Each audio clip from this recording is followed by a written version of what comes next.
Hey, Jordan, how you doing? I'm doing great. How about you? Good, man. A lot of us learned about you when you were in junior college. Can you just take us back to, your high school days and were you recruited at all coming out of high school? Really in high school, I was like a little under-recruited, you know what I'm saying? But I took the chance, like I bet on myself and went JUCO because I knew I was better than what I was. Like in high school, I was like underrated kinda.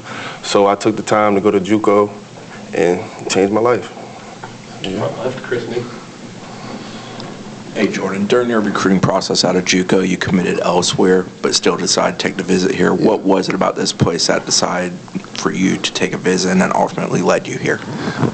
Really I just didn't want to make it one-sided. You know what I'm saying? I wanted to see what both schools had to offer, and I came here. I loved it. The culture is great, and I want to be a part of the Standard. Brendan? Going back to your high school days, I think you were pretty productive in high school. Yeah. How did 6'7"? How did you manage, to not be recruited? Why do you think people overlooked you? I guess. Really, I would say, just like the place I was in. Like we were like a small 2A football school, but I mean we won 2 state championships. But it's just like Virginia, it's just like a more Virginia schools. Like you really got to be like real good for like out-of-state schools to come. You know what I'm saying? We just didn't really have that much exposure where I was from. You know what I'm saying? So it was really, yeah. Jordan? Hey, Jordan, your commitment really picked up when you didn't know who your receiving coach here was going to be. What's the relationship like now with Coach Harris, but also what gave you the confidence to come to Florida State without knowing what your staff would end up looking like? Really, my relationship with Coach Harris is very good. Like, you know what I'm saying? We still learning each other. Like, he's a new coach. You know what I'm saying? But really, I believe in Norvell. I believe what he has going on here. Like, it's Florida State. He knows what he's doing. He's been here for a long time. So yeah. Matt, on your right. What was your reaction to the JUCO ruling, now having 4 years of eligibility in college? Like, you're basically a freshman now instead.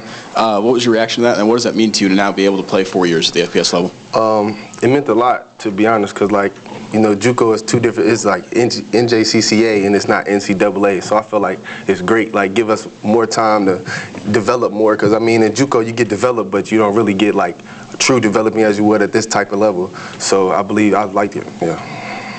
I don't know how many receiver rooms have this many tall dudes in it. Like, what's it like, getting to know these other guys that you guys have in that room, and how excited are you to play with this receiver corps? It's great. It's great. Like, just different type of receivers in the room, and I like how Deuce is my height. He's 6'6", so he's been in college football for a pretty good amount of time. He played at USC, so I feel like I could take things from him. He could take things from me, because we're both tall ceiling receivers, and everybody we play different games than smaller receivers. So, but it's great though. And our relationship is great. Like, we do stuff you know what I'm saying? Just go get food or something. Just building a bond together so we can stay close. Jordan? Following up on that, Florida State in recent history has had a lot of success with taller receivers like yourself. How much did that also play a role in your recruitment to come here? Oh, that definitely played a role in my recruitment for sure. Just the fact that somebody that tall, they invested in them, put their time in them, and they made it happen for them to go to the NFL. So yeah. Jordan, when did recruiting started to blow up for you in your JUCO? And to follow up on that, the wide receiver question, I have people just comparing you to Johnny Wilson, or because he's 6'7" as well. Have you ever spoke to him, or what are your thoughts of being compared to him? So the first question, Johnny Wilson. So I think being compared to him is not a bad thing, because the production he made here, it was a good production. So I believe it's not a bad comparison, but yeah, it's good. And then the JUCO started picking up when after my 3rd game. I used to talk to coaches in the spring really, but they just wanted game film, you know what I'm saying? So then after my 3rd game, it just started picking up. It was phone calls every day. So yeah. Brendan? In JUCO, you mentioned it was your 3rd game that you started, and that was in your 2nd year of junior college? Yes, sir. First year, did you not have a lot of opportunities? Yeah, I didn't really have a lot of opportunities. And so I wanted to ask you about your game, your style of play. I guess what's the thing you think you do best as a wide receiver? Thing that might surprise people, and then third, I guess, the thing that you want to work on, get better Yeah, at? most definitely. But for one, my game is like high ceiling, go up and get the ball, athletic. The thing that might surprise people is I'm fast. And like things I need to work on, more like break it down to my routes, really. Just like because I got a high ceiling, I need to get lower than what I'm supposed to, but that just comes with time.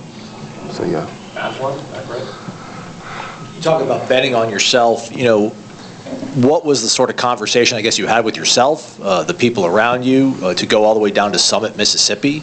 And what did you want to get out of that experience, and how were you able to get what you wanted out of that experience? Really just going down there, locking in, making a sacrifice away from my family, going down there for a year, really locking in, trying to like change my life. But it was really a chip on my shoulder because out of high school, like I said, I was like the underdog kinda. So I went down there with a chip on my shoulder, and I had to make something out of it. To make that level of sacrifice and for it to not come instantly, what did you maybe learn about yourself going from year 1 to year 2 that's made you who you are now? Really, JUCO, honestly, I'll say, really will mature you. Like, it'll definitely mature you, make you grow up faster because you don't have like the facilities or like the athletic trainers that everybody else has. Like, it'll really humble you, and I would never take any of this for granted. Like, all this stuff, I'm blessed. Like, I'm blessed, for sure. Are there any takeaways from your first conversations in being around Coach Harris since you've been here? Just like what's impressed you about him so far? Really just how he cares about us, and like I said, like he wasn't a receiver coach, but he's really invested, and I believe he's going to do something great with this receiver room for sure. Athlon. Do you have a sense of whether or not the coaching staff thinks you're physically ready to contribute? Do you have a sense if you're ready to contribute at this level from the jump? Most definitely, for sure. Just with my high ceiling and like my game of play and just the dog. Anything else for Jordan? Okay, thank you. Appreciate it. Thanks, Jordan.